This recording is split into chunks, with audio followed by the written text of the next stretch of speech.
Dick Cheney, Iraq War architect and former VP, dead at 84. The final footage. The corridors of power are often silent, yet echo louder than any public speech. And in those echoing halls, one man's presence was felt long before he ever spoke, his shadow cast over every decision, every crisis, every whispered strategy. Dick Cheney, the man George W. Bush once chose as his running mate, was more than a vice president.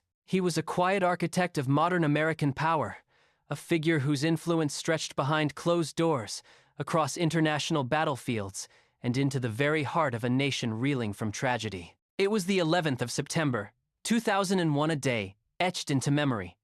A day that would define Cheney's vice presidency. While the nation panicked, leaders faltered, and fear gripped every corner of the country, Cheney remained calm, deliberate, calculating. From a secure White House bunker, he made decisions that would ripple across the globe, shaping wars, policies, and lives in ways that few could imagine. He was called Darth Vader in whispers and headlines, a man whose public persona was only a fragment of the force he wielded in secret. Loved, loathed, and feared, Cheney's story is not just a tale of politics. It is a study in power, loyalty, ambition, and the human cost of decisions made in shadows. This is the story of Dick Cheney, the architect, the survivor, the man who shaped modern America in ways most could never see.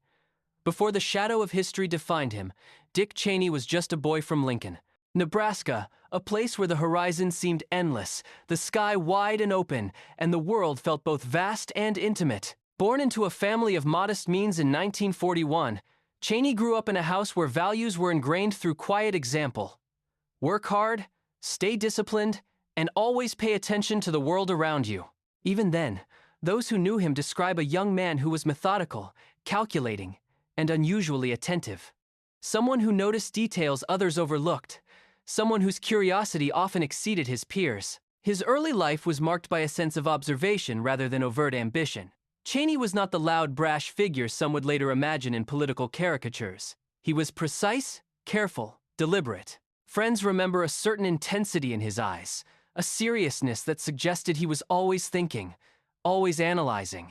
Sports, schoolwork, and youthful friendships were his arenas for practice in focus and strategy. And though he was not yet a player on the national stage, the seeds of his political skill were already evident. The ability to read people, to anticipate reactions, and to quietly guide outcomes without drawing attention to himself. Public response was immediate and varied. News outlets reported with cautious accuracy, balancing the need for information with sensitivity to those affected. Communities discussed the implications, debates flared about motive and responsibility, and the story dominated political and social discourse. Cheney, ever aware of the broader implications, managed communications with precision, emphasizing truth, accountability, and national security. The arrest and confession became a turning point not only for the investigation but for public understanding of events that had long been shrouded in uncertainty. The courtroom would later serve as the final stage of accountability, but the arrest itself had already shifted the narrative.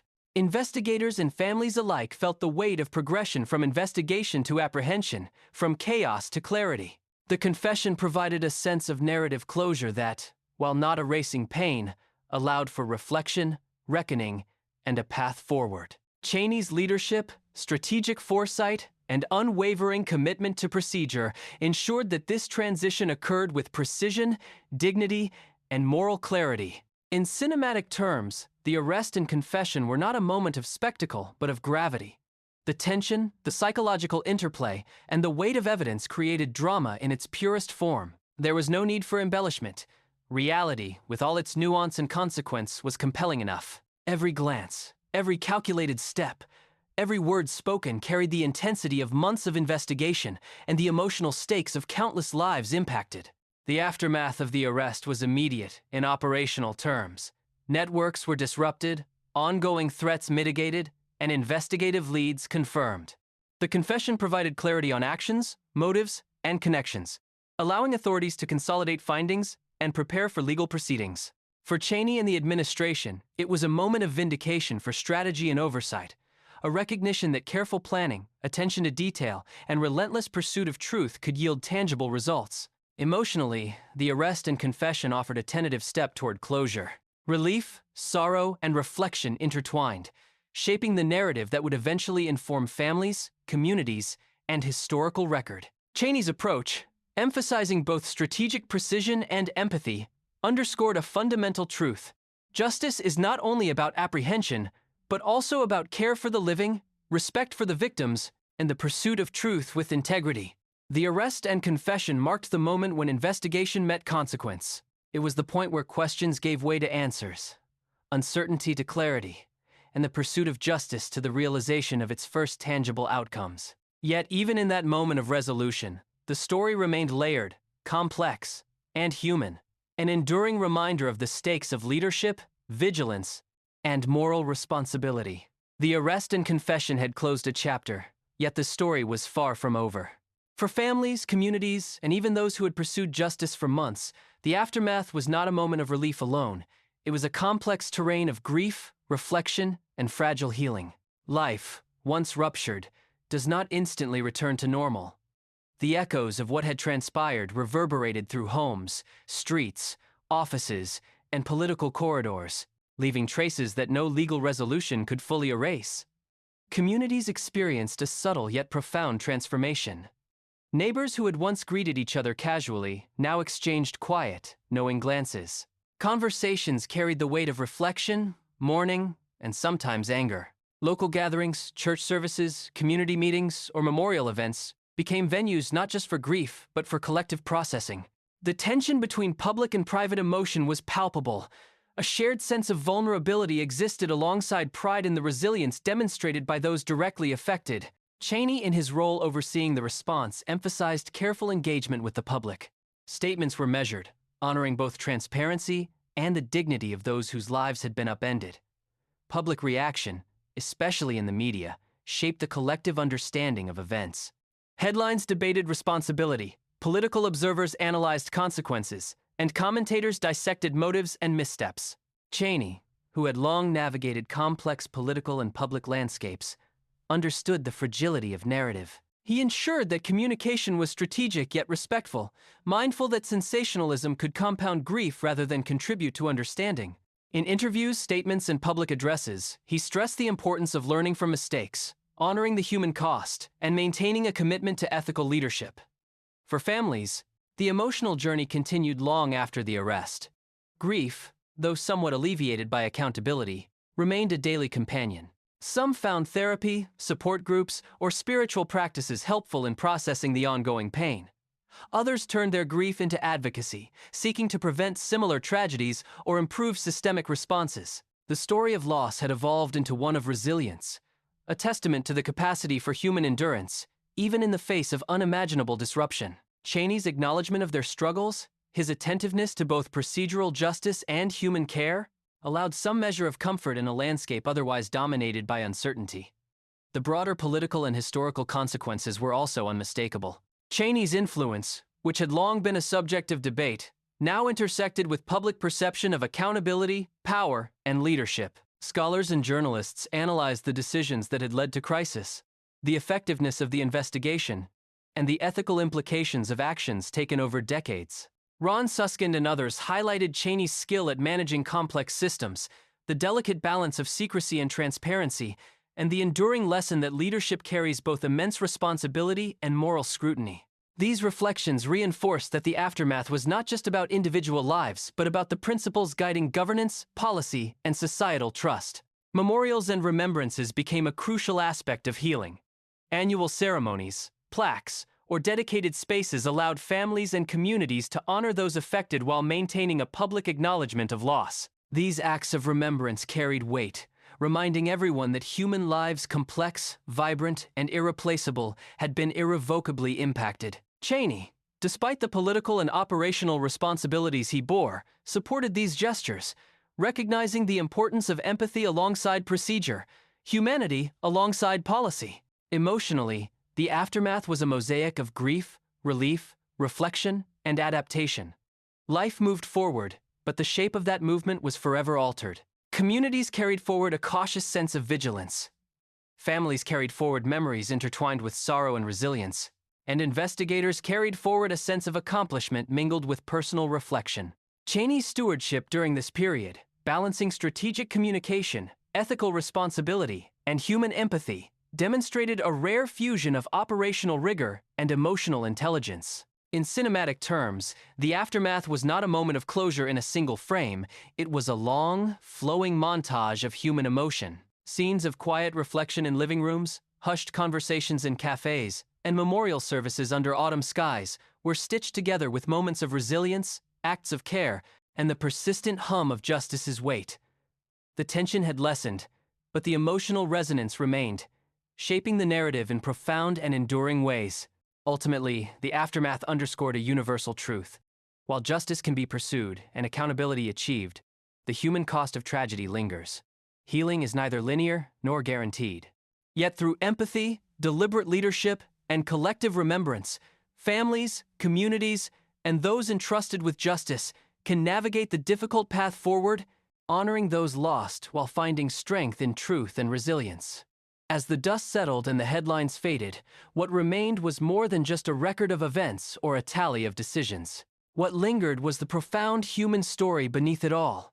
Ambition, power, moral tension, and the invisible, often heavy, cost of choices made in quiet corridors of authority. Cheney's life, his influence, and the consequences of his actions offer a mirror sometimes uncomfortable, sometimes illuminating into the nature of leadership, responsibility, and the subtle forces that shape history. Reflection begins with the recognition of complexity. Cheney was not a simple character in a simple story. He was a man of intellect and ambition, deeply committed to his vision of America's role in the world, yet whose choices reverberated in ways both monumental and tragic. From the halls of government to the private lives affected by decisions made far above their awareness, the reach of power became unmistakably tangible. This tension between intent and consequence is at the heart of understanding not just Cheney, but the systems that enable and constrain human action. For families and communities, reflection often carries a personal and emotional weight. They confront the dual realities of grief and resilience, the recognition of lives lost or forever altered, and the necessity of moving forward. Cheney's later years, shaped by advocacy, family devotion, and public reflection, offer a lesson in the persistence of human connection and the ongoing responsibility of leadership. It reminds us that even figures who loom large in history are bound by human frailty, empathy, and ethical choices. In a broader sense, Cheney's story encourages societal reflection. It invites viewers to consider how decisions made in moments of urgency or secrecy impact countless unseen lives. It prompts questions about accountability, the role of public scrutiny, and the ethical boundaries of power. It challenges us to think critically about history as it unfolds, and to recognize the consequences that ripple far beyond the immediate sphere of influence. This story is a lens through which the consequences of ambition, loyalty, and strategy become deeply human and emotionally resonant. Cinematically, the reflection is like a slow fade, a camera pulling back to reveal the broader landscape after a tense sequence. Individual moments, the quiet support of a family, the steady persistence of investigators, the introspection of a man who wielded unprecedented power, combine into a tableau of complexity, sorrow, and insight. The emotional resonance is subtle yet persistent, reminding us that stories of power and consequence are ultimately stories about people, choices, and the fragile line between success and tragedy. For viewers of the final footage, this reflection is not just about Cheney or the events surrounding his life. It is about understanding the intersection of human psychology, political influence, and ethical responsibility. It is about seeing the unseen, questioning the assumed, and empathizing with lives both public and private. True crime, true history, and true investigation are not simply exercises in information. They are invitations to inhabit the emotional and moral landscapes of those who live them. As we close this chapter, it is worth acknowledging the cathartic, reflective power of storytelling. Through careful attention to narrative, we honor victims, illuminate the decisions of those in power, and explore the human condition with empathy. Stories like Cheney's, or the tragedies and triumphs interwoven with them, serve as reminders that history is shaped by choices, and those choices are always bound to consequences, sometimes immediate, sometimes deferred, but always enduring. And here, the story meets the mission of the final footage.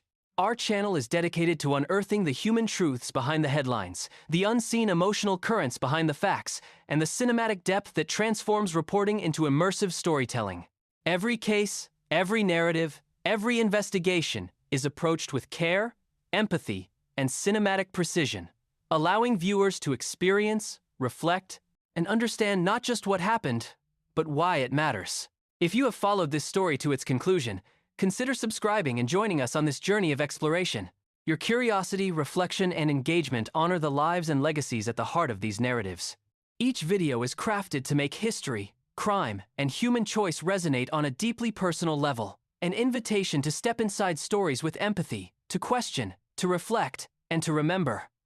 In every frame of storytelling, from the quiet moments of grief to the public reckoning of justice, there is meaning, there is humanity, and there is reflection. The final footage seeks to illuminate these truths, leaving viewers with not just knowledge, but emotional insight, moral perspective, and a cinematic experience that endures long after the screen fades to black. For the families, the investigators, the communities, and the history that is shaped by choice, reflection is never optional, it is essential. And as we honor those impacted, we invite you to explore more stories, reflect on the consequences of power and human action, and join a community dedicated to understanding the complex, emotional, and often challenging truths behind real events.